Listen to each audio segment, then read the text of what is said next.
कि ये occupational therapist जो है बेसिकली इसका मतलब क्या है? जैसे आसान अल्फाजों में आप उर्दू में समझाएं, क्योंकि आधे से ज़्यादा लोगों को पता ही नहीं होगा कि ये क्या है। आसान अल्फाज में अगर मैं कहूँ तो हम लोग बेसिकली वो लोग हैं जो माजूरी को से निकाल के ज़िंदगी तरफ लेकर आते हैं। बस हम लोग मरीज़ों के लिए डॉक्टर हैं, लेकिन वैसे हम बाय प्रोफेशन हम थेरेपिस्ट हैं, हम डॉक्टर नहीं कह सकते अपने आप को। अच्छा, इसमें जैसे कि आपने बताया कि भाई शर्ट का बटन लगाना या पेंसिल लिखना या पेन से लिखना है, जो भी आप चीज़ें बता रही हैं। अच्छा, इसमें एक ज़ाहिर है, एक तो पैदाइशी बच्चे होते हैं ज़ाहिर है जो लेट बोलना शुरू करते हैं या फिर उनके साथ कुछ ऐसा प्रॉब्लम होता है। जवानों में जैसे आपने कहा आप जवानों को भी देखती हैं, तो जवानों में ये मसला किस वजह से आता है? ज़ाहिर है कोई पहले प्रॉब्लम होती होगी, देन फिर उनके साथ ये प्रॉब्लम आते होंगे और फिर देन आप उनकी थेरेपी करती होंगी ना, तो वो प्रॉब्लम आती किस वजह से? जवानों में ये होता है कि बेसिकली अब मैं ये अगर कहूँ कि वो 90s के बच्चे हैं, 90 से पहले के, जैसे हमारी जनरेशन के हैं, तो अगर मैं अपनी जनरेशन की बात करूं और वो मिस डायग्नोस हुए हुए हैं, यानी कि डायग्नोस ही नहीं हुए। मिस डायग्नोस का मतलब ये है कि यहाँ तो डायग्नोस हुए हैं और माँ बाप ने थेरेपी नहीं कराई कुछ फाइनेंशियल इश्यूज़ की वजह से, ठीक है। और उस ज़माने में एक तो इतनी अवेयरनेस भी नहीं थी, ठीक है, अगर ये भी देखा जाए, हम बैक टू अगर जाएँ। और दूसरा ये कि सबसे बड़ी चीज़ होती है माइलस्टोन्स। बच्चा क्रॉल कब कर रहा है, बच्चे ने गर्दन कब उठाई है, बच्चे ने सकिंग, जो हम मेन रिफ्लेक्स है, जो सकिंग जो स्पीच लाता है, जो माँ के दूध से वो सक कर रहा है, तो वो वाली चीज़ है कि वो उसने डेवलप की है कि नहीं की, या आया बच्चे ने सक ही नहीं किया, ठीक है। तो वो रिफ्लेक्स वहाँ शुरुआत वहाँ से हो गई। तो जो स्पीच को जो लोग इतना टारगेट करते हैं कि स्पीच नहीं है ना बच्चे की, तो स्पीच थेरेपिस्ट के पास ले गए।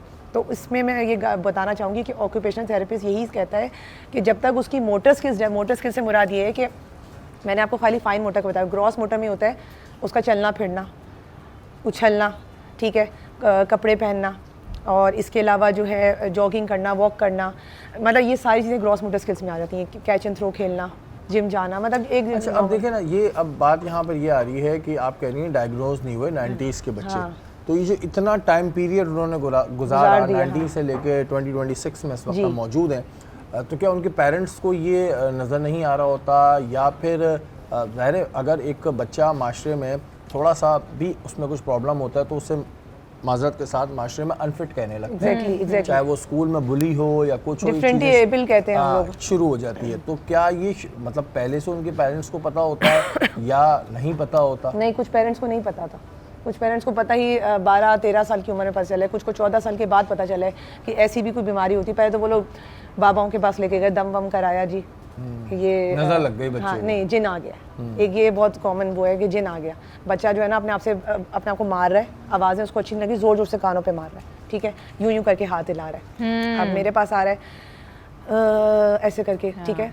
तो मतलब चूँकि वो साउंड, अब बेसिकली वो जो ये मूवमेंट कर रहा है ना, वो एबनॉर्मल हमारे सेंस में है, लेकिन हम लोग उसको एबनॉर्मल नहीं कहेंगे, क्योंकि वो अपनी खुशी का इजहार कर रहा है, अपने जज्बात का इजहार करने की कोशिश कर रहा है, बोल नहीं पा रहा।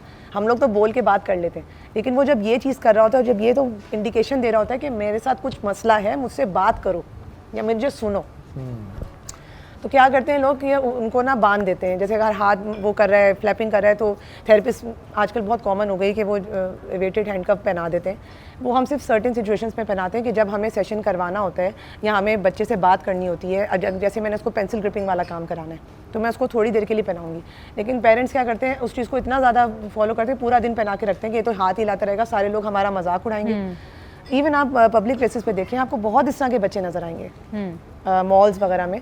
तो और ये ऐसे भी हैं बच्चे, जो बड़े बच्चे जो मेरे पास आ रहे हैं, वो टच का उनको बहुत शौक होता है, ठीक है। किसका? टच करने का, टच करने, ठीक है, पीछे से आके हक कर लेंगे रैंडमली किसी को भी, ये है स्पेशल में हाथ लगाएंगे, बाल उनको बहुत पसंद है तो हाथ लगाएंगे, फिरते रहेंगे। मॉल में आपने देखा होगा।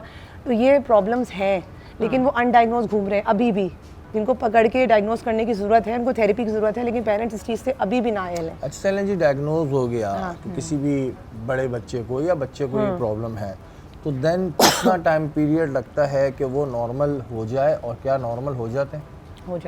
आप लोग अब तक कितने बच्चों को नॉर्मल कर चुके हैं? मतलब मैं आपको बताऊं कि जो स्पेसिफिक दोबारा उसी ज़िंदगी की तरफ, जी, 3 साल से लेके मैक्सिमम 12 साल की उम्र तक बच्चे ठीक हो सकते हैं। इस 12 साल के बाद हम सपोर्टिव थेरेपी पे डालते हैं। मतलब थेरेपी है, लेकिन वो लाइफ टाइम है।